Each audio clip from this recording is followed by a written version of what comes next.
नमस्कार,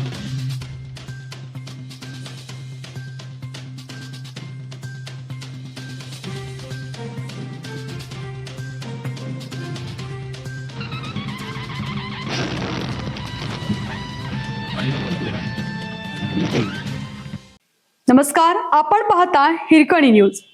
हिरकणी न्यूज प्रत्येक क्षण ताज्या घडामोडी आणि महत्त्वाच्या प्रत्येक बातमीसाठी नेहमी तत्पर. शिरडोन ग्रामपंचायत आर्थिक गैरव्यवहार प्रकरणी ग्रामविकास मंत्र्यांचे तातडीच्या चौकशीचे आदेश. शिरडोन तालुका शिरोळ येथील ग्रामपंचायतीमधील 15वा वित्त आयोग निधी, घरपट्टी व पाणीपट्टी वसुली तसेच विविध विकास कामांच्या खर्चातील कथित आर्थिक गैरव्यवहार प्रकरणी ग्रामविकास मंत्री जयकुमार गोरे यांनी तातडीच्या चौकशीचे आदेश दिले आहेत. त्यामुळे या प्रकरणाला नवे वळण मिळालं आहे. भारतीय जनता पक्षाचे जिल्हा अध्यक्ष सातगोंडा उर्फ पोपटराव पुजारी व शिष्टमंडळाने मंत्र्यांची भेट घेऊन संबंधित चौकशी अहवाल सादर करत दोषींवर कठोर कारवाईची मागणी केली आहे.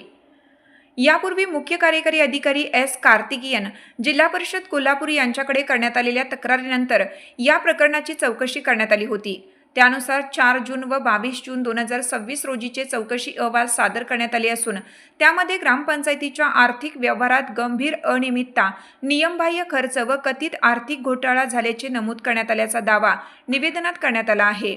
या अहवालांची गंभीर दखल घेत ग्रामविकास मंत्री जयकुमार गोरे यांनी तातडीने चौकशी करून योग्य ती कायदेशीर कार्यवाही करण्याचे निर्देश संबंधित अधिकाऱ्यांना दिल्याची माहिती पुजारी यांनी दिली.